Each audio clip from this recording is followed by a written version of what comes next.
Were you destined to be a lawyer? Was that? No, not really. No? No, I came from poor background. Yeah. My father only went to 6th grade in school in Buffalo and started to work when he was 14 years old. Is that right? And then he became a meat salesman and traveled Jamestown and Pennsylvania area, and he met my mother, who was from Warren, and they married. And my mother only had a high school education, but she worked for she was secretary for a lawyer in Warren, and she encouraged me to be educated, not necessarily be a lawyer. But Yeah. and as time wore on, I entered the combination business administration law course at Syracuse, but then I ended up going the 4 years at Syracuse and going to Michigan Law School. So. Now, is that how your father knew my grandfather, C.S. Carlson? Yeah, So sure. your dad would have sold to my grandfather? Oh, indeed. Sure. Down the old- Down the market. Yeah, Sure, I remember when Mark was down there. yeah. Do you remember much about my grandfather? Yeah, C.S.? a little bit. I mean, I remember somewhat what he looked like. He was, I think he was a little taller than Henry, wasn't he? I think so, yeah. Yeah. I used to go around with my father some, and so I knew some of his customers. I didn't know anything particularly about his background or anything Yeah. like that kind. But Yeah. I remember, my dad, when I was a kid, my dad's customers always used to give me something, wieners or fruit or something, Yeah. Yeah. So that would be a natural how you and Henry then sort of Yeah, connected with right, each other? right. Yeah. The same way with Rockmans. I mean, I ended up with Rockmans as clients and Henry as a client, mainly because they were acquainted with my father, I guess. Isn't that something? Yeah. And you went to law school, and when you came back here. Did you start in with somebody? Yeah, Lombardo and Pickard Mm-hmm. for the first 4 years or so. And then I broke away from them and associated with Judge Bergman right after he'd been elected city court judge. That's Lester Bergman. Yeah, right. And he said, I don't necessarily want to be in partnership, but I have space here, and you can use it and use my secretary until such time as you're able to pay part. And so Yeah. that's what I did. I was there from 53 to 59. Then what? Then Warren Johnson, who was a lawyer in the Wellman building, he died, and Marv Patrick, who was his brother-in-law, and Henry Schwartz were trying to do something with his practice, and they discussed it with Pearlie, and he discussed it with me, and evidently I made a more attractive offer than Pearlie did, so I took over lock, stock, and barrel, everything, work in progress. I paid him a flat sum of money, and I got everything. Okay. And so then later on, I moved over to the furniture bill, or to the city as Hotel Jamestown. Right. I was there from 71 until 82, I guess it was. And then I decided I was getting older, and there was no place for any practice of mine to go, so I'll approach Phil Erickson, and I did, and he said, well, I'll discuss it with Paul Webb and Bruce Colton, and we'll see, and he elected to have me come over. Yeah. So, Great. and of course I've never been a part of that firm, but I've been there ever since '82. So. You got a place for coffee, and then you put your files, and Oh, amen. Yeah. Amen. Yeah. Yeah. When I in the hotel, office space was sort of small, and Warren Erickson became unhappy with his arrangement with Ledestro and so forth. So he came over and said, could I occupy this space? And I said, yeah, I guess so. We discussed it. And later on, when Stanley Weeks was going to retire, he offered Warren to take over his practice, and so he prevailed on me to let him come down and occupy the other small office that Howard Peterson used to have. Yeah. But after a while, it was just too small for 3 people, Yeah. noisy, and so that's when I decided to move out. Yeah. So it was when you were with Lester Berglund that this Robert Jackson Yeah, that's right. would have occurred, and In the 50s, yeah. 50s. And you had some connection with Jackson. Your paths did cross at some point. No, well, only to the extent, as I told you, that when I was working in Lombardo and Pickard's office, he came back to Jamestown on a visit, and he stopped off to say hello to Clarence Pickard and Mike Lombardo, and I met him on that occasion. But I never knew anything about him when he lived on Fairmount Avenue, and his family grew up there, and nothing really about his practice except what I read about. Yeah. Then he dies, and tell me about how you got involved in that process. Well, I got involved in it because of Lester Berglund. The discussion was that they wanted various people to drive the justices, the remaining 8 justices, around the lake and so forth. Mhm. And Lester had a Cadillac at that time, and so he said, "Would you like to drive?" And I ended up driving Felix Frankfurter and Judge Ottaway, and trying to think of the lawyer who used to be down the Fenton building, Ernest Cockcroft, Yeah. around the lake, and was privy to all their discussion. I mean, obviously Frankfurter was quite a scholar, and he had great discussion, particularly with Cockcroft, about Swedenborg and so forth. Like Really? that. They were great philosophers, yeah. I mean, we circled in and around Chautauqua, and so that's when we had to. And then, I guess before we actually took that tour, I can't remember whether the luncheon was before or after, but we had a luncheon at Moonbrook.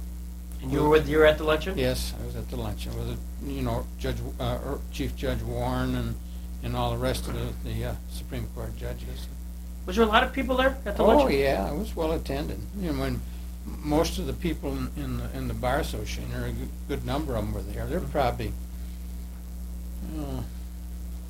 50 anyway, maybe 40, 50 people there.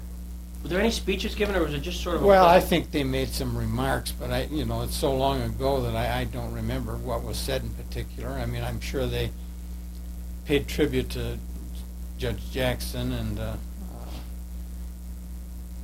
remarked about what a part he'd played in the post-war affairs in Germany. And Were any of the personalities of the judges that sort of stand out in your mind as you walked in there and you saw not only some of your colleagues, but you saw the 8 Supreme Court justices, and you looked around and you saw Douglas? well, Warren was an imposing figure because he was tall and stately, and then Black was kind of Judge Black was kind of a colorful guy. Was he? Yeah. I don't particularly remember others, or as I say, it being well now on to approaching 50 years. So I don't remember too much about what was said. Black was colorful because he was a storyteller? Well, just his manner, I think that's all. And Kenny Johnson had a picture of the justices that used to hang in the hall up there, and I don't know what happened to it. Maybe down at Jopita now, or Well, maybe because but it was there for the longest time. Yeah. I really don't know. I mean, somebody said that there was some things that pertained to that were stolen or mislaid or whatever. Mhm. So I don't know. Maybe that's one of them. I heard there was a guest book they had him sign. Yeah, in that's there. right. Yeah. Yeah.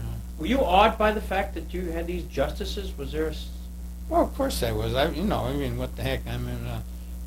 I was in my 30s at that time, and I was impressed.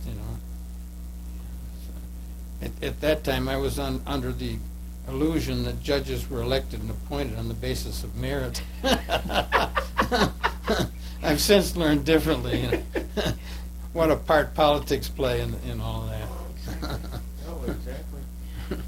So when you caravan, or when you drove Frankfurt around, was it a caravan of cars, or? No, we went singly. Hmm. Yeah, no, we went singly. I don't know who drove the remaining justices, but Were you impressed with the fact that some of your Judge Ottaway or Ernest Cockcroft were trying to impress Frankfurter at all? With their Well, knowledge of the law? Well, Cockcroft was the kind of a guy that he liked to impress people. Yeah.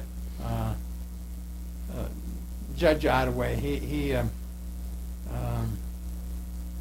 I don't know, he didn't greatly impress me. I tried cases before him and everything like that, and he was kind of a pompous individual. Yeah. So, Was Frankfurter relaxed? oh yeah, Yeah. very relaxed. Very relaxed, yeah. I'm sorry I don't have more to offer you, but that's When the day was done and you guys drove them around, did you take them to a specific spot or back to the yeah, train? I think we brought them down to the train, which was they had a private car that was parked on the site of the old Erie Railroad Station. Mm-hmm. That had been switched up here off of various lines and everything, Pennsylvania, and then up here, so it was right into Jamestown. Yeah. Private car. And all of they had the chief. What do they call the man that's the marshal? Is he's that's Yeah, Marshall, yeah. yeah, well, he was there, and he whenever he spoke to Warner about him, he referred to him as the chief. You know? Yeah. Yeah. Did you go to the funeral? No, because I think that it was too crowded, and I was taking care of the car and being prepared to drive. I didn't actually go to the funeral. Or the cemetery? No. Yeah. No. Did you just happen to see this when you walked in? We got this composite, and it was... I have seen this before, of course. Yeah. Any characters there? As you look at that and you say, my gosh. I wasn't admitted at that time. I wasn't admitted until 49. A lot of those guys probably were still practicing. Oh, yeah, there was, when I started to practice, Sam Alessi was active, Judge Barger, Judge Bodine, Harley Crosby was still around, of course, Judge Ottaway, Sid Hughes, Al Cass. Most of the rest of them, I think, were all active when I started. Bainbridge Colby, did you pass? I didn't know. I never crossed paths with him. Yeah. Charlie Price did. I Did mean, he? Charlie, I'm sure he told you about Colby. Yeah. You know, he was, evidently Colby was a friend of his father's. Yeah. I think Charlie tells a story about one time when they went up there and at Colbridge House up there at Sunset Bay. Yeah. But there's much that, I never had any contact with him. At that time, when you look at what you had in the bar between Jackson, the Supreme Court, and Colby, who just happened to be a resident in the area, but nevertheless former Secretary of State. Right. And then I think one of these guys was the president judge of the appellate division. Yeah, that was Crosby. It was Crosby. Yeah. And then, of course, the Supreme Court justice. Mm-hmm. You had some heavyweights there in Yeah. the bar. Yeah, that's true. That's true. And Judge Ottaway, I can't. Yeah, he was a justice of the Supreme Court. Then he previously had been county court judge, Mm-hmm. and Bodine was primarily surrogate. What kind of judge was Barger? Not a heavyweight, but adequate for the job of city court. Right. Having been an acting city court judge, I don't have a great deal of respect for that position. I was just trying to fill out some retirement time, and I think it's it's a very easy job, and it just amazes me what that job pays today. Yeah. Judge Berglund, I think, took it over in 1953 at $8,000 a year, Mm-hmm. and he was a part-time judge, and he did as much as virtually as the the full-time judges have since that time. Yeah. Yeah. So, This has been terrific. Thank you. well, as I say, I didn't help much, I'm afraid, but. Oh, you kidding me? This is fun. And, you know, I'm What are you doing with this, Greg? What are you gonna make a book or something? Or? no, I might do what we did, sort of like with Billy Webb. Oh, okay. And as I had a chance to interview a few folks who had there was paths crossed on Jackson at the Nuremberg trials, Mm-hmm. unrelated, not law related. And at the same time, when Bill Jackson was here, I did some videotaping of him talking about his dad. Mm-hmm. And so to kind of piece all this together, clearly Jackson is our biggest claim to fame from a legal perspective Mhm. in our community. Sure. And the part of the funeral, I guess, intrigues me, is that we aren't likely to have 8 Supreme Court justices show up on our doorstep Oh, no, indeed not. ever again. No, I mean, that was, a rather unique opportunity for the local bar to have lunch and meet all those people, have lunch with them. Yeah. Marion Fisher was quite an impressive figure. He was still somewhat active when I was admitted, and he was on the character committee, and it turned out that when I had to go up to Buffalo for an interview, he rode with me. No kidding. So, yeah. Yeah, I'm sure as you look at some of those faces, some crazy stories probably come popping out of your mind. I don't know why Charlie Price's picture isn't here. He told me, I showed him the same thing, he graduated in 47, Mhm. or admitted to the bar in 47, Oh, okay. so it must have been a timing issue Right, that year. right. They may have Even taken- old George Jude was alive when I started, and he was in his 90s at that time. No kidding. Mm-hmm. Yeah.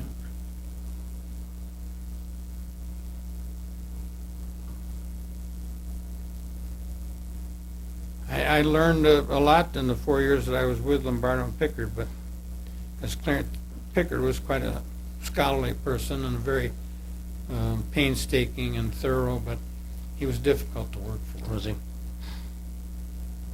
And Lombardo was the trial guy, he would go into the court? Right. Yeah. Yeah. The people don't know this, that we're not associated with that firm, but Mike was not much of a legal scholar. I mean, he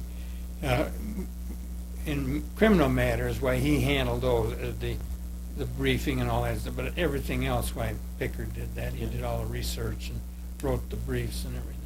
But Mike would actually go into court? Right. Oh, yes. Yeah. Yeah. Did they have you go into court also, or did they have you? No. Well, I just started with, I tried a few justice court cases. Yeah. That's all. Yeah. What's the park Catchpole highlight? If you had to reflect back on your years, you'd say, there's always this one event that most lawyers think about and say, Well, I had some great experience after I left Lombardo and Pickard. I got to represent some insurance companies, and I tried cases against Sidney Shane from Olean, who was, in my opinion, the outstanding trial lawyer from this southwestern New York in my time. As a matter of fact, the first case I ever tried in Supreme Court was against Mr. Shane. okay. Yeah, and I probably tried a dozen cases or so with him, and with pretty good results.